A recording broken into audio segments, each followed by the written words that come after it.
बिस्मिल्लाहिर्रहमानिर्रहीम। अस्सलाम वालेकुम प्यारे बच्चों और बच्चियों, कैसे हो आप? उम्मीद है आप लोग खैरियत से होंगे। जी बच्चों, हमारे चैप्टर्स कंप्लीट हो चुके हैं।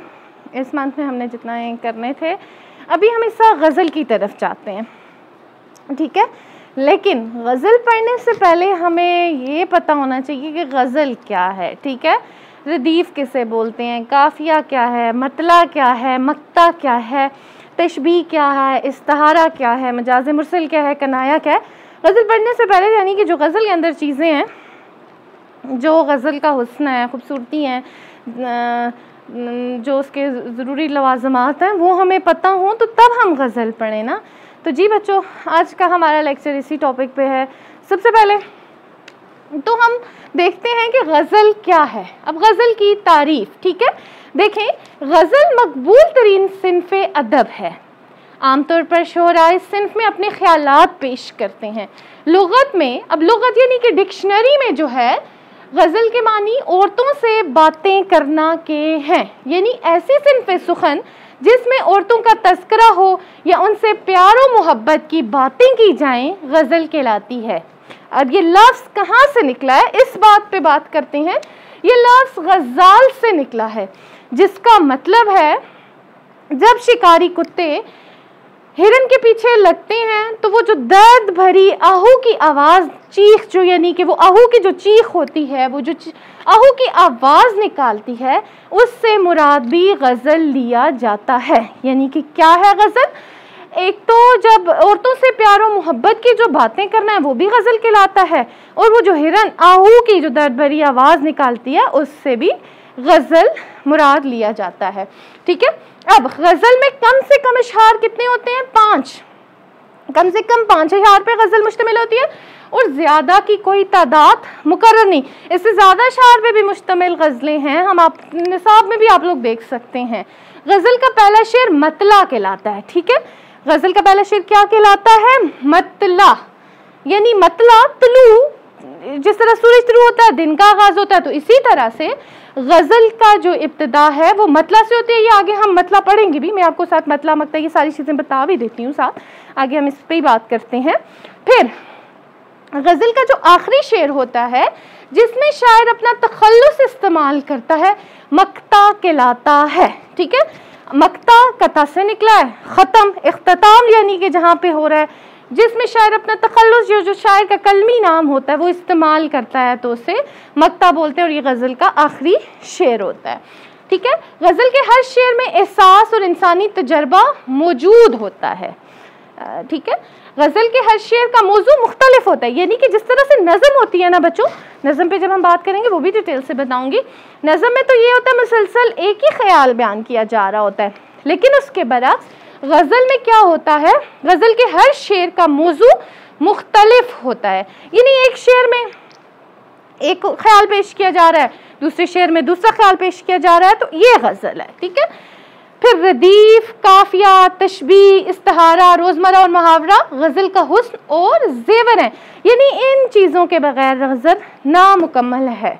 यानी गज़ल के ये ज़रूरी लवाज़मात हैं, रदीफ़, काफ़िया, तशबीह, इस्तिहारा, रोज़मर्रा, मुहावरा, ये गज़ल के ज़रूरी लवाज़मात हैं। इनसे गज़ल की खूबसूरती में इजाफ़ा होता है, हुस्न में इजाफ़ा होता है। गज़ल के लिए मज़मून या मौजू की कोई कैद नहीं, इसमें हर किस्म के ख्यालात समा सकते हैं। अब यानी कि कोई भी किसी भी मौजू पे गज़ल लिखी जा सकती है, कोई कैद नहीं कि ये मौजू होना चाहिए, ये नहीं होना चाहिए, हर मौजू पे गज़ल लिखी जा सकती है, और इसमें ये इश्क़ हकीकी और इश्क़ मजाजी दोनों का जिक्र मौजूद होता है। अब ये आपको समझ आ गई कि गज़ल क्या है। अब पहले हमने बात की गज़ल का, जैसे पहला शेर होता है मतला, तो अब हम मतला क्या है? मतला देखें, मतला बोलते हैं, गज़ल का जो पहला शेर होता है वो मतला है। अब जिस तरह से देखें, ये सूरज तुलू होता है, सूरज तुलू हुआ, दिन का आगाज़ हुआ, ये लफ्ज़ भी तुलू से ही निकला है। सूरज तुलू होता है तो दिन का आगाज़ होता है। इसी तरह से मतला से गज़ल का आगाज़ होता है। अब मतला क्या होता है?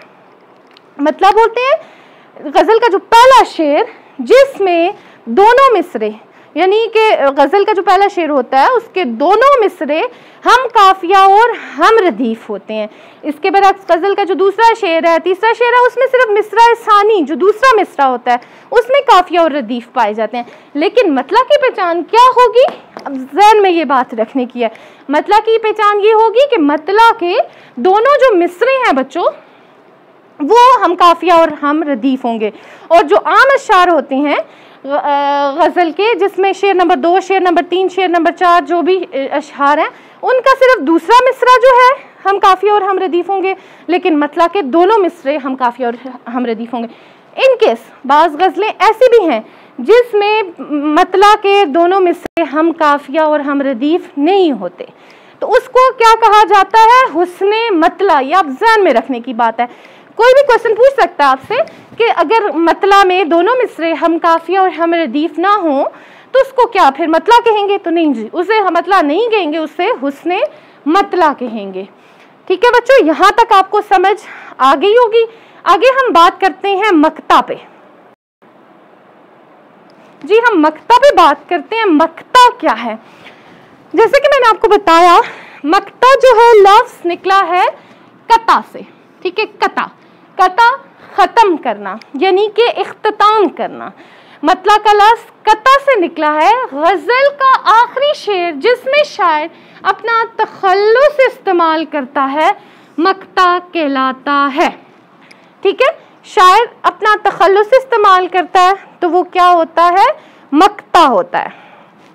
अब जिस तरह से ये मैंने आगे वो तखल्लुस भी बता देती हूँ और ये मिसाल भी मक्ता की बता देती हूँ। ये आगे तखल्लुस क्या है ये भी मैं आपको साथ बताती हूँ। इधर आगे बात करते हैं इस पे।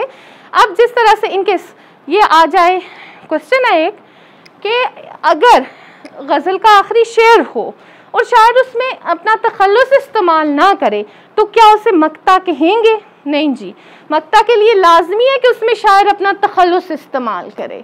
ठीक है, तो फिर उसमें अगर आखिरी शेर है गज़ल का, उसमें शायर अपना तखल्लुस नहीं इस्तेमाल कर रहा तो उसे फिर मक्ता नहीं कहेंगे, उसे क्या कहेंगे? आखिरी शेर, यानी कि बस उसे आखिरी शेर ही कहेंगे।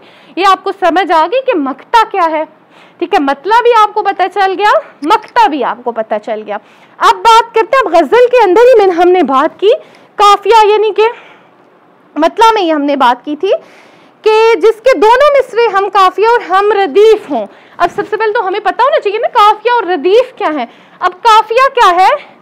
काफिया देखें, काफिया हम आवाज अल्फाज को काफिया कहा जाता है।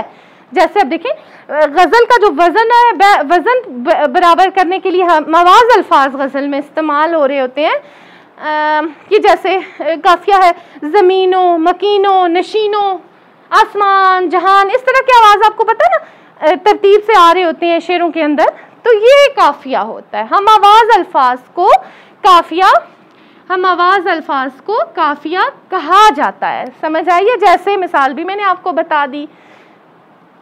उसके बाद बात करते हैं रदीफ। रदीफ क्या है?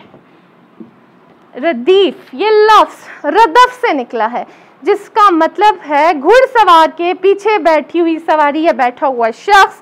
काफिया के बाद बार बार दोहराए जाने वाले अल्फाज को रदीफ कहा जाता है। अब आप गजल कोई भी खोलें अपने उसमें तो वो करता है, जाता है, इस तरह के जो बार बार काफिया के बाद दोहराए जाने वाले अल्फाज होते हैं उनको बोलते हैं रदीफ। बच्चों आपको समझ आ गई काफिया और रदीफ क्या है? ये गजल के लिए बहुत ज़रूरी है। ठीक है, ये ज़रूरी लवाज़मात है गज़ल के, इनके बगैर गज़ल मुकम्मल नहीं होती। फिर अब हम बात करते हैं तखल्लुस पे। तखल्लुस क्या है? ठीक है, तखल्लुस है वो मुख्तसर नाम या कलमी नाम जो शायर अपने असल नाम की बजाय शेरों में इस्तेमाल करता है, वो तखल्लुस होता है। ये शेर अब आखिरी शेर में ही इस्तेमाल होता है। अब तखल्लुस यानी कि शायर का जो कलमी नाम होता है, मुख्तसर नाम होता है जो वो अपने शेरों में इस्तेमाल करता है, पूरा नाम नहीं इस्तेमाल करता। जैसे मिर्ज़ा असदुल्ला खान गालिब का पूरा नाम मिर्ज़ा असदुल्ला खान गालिब था लेकिन वो मुख्तसर नाम गालिब इस्तेमाल करते हैं। अल्ताफ़ हुसैन हाली का पूरा नाम अल्ताफ़ हुसैन हाली था लेकिन वो हाली इस्तेमाल करते थे, ये उनके तखल्लुस थे।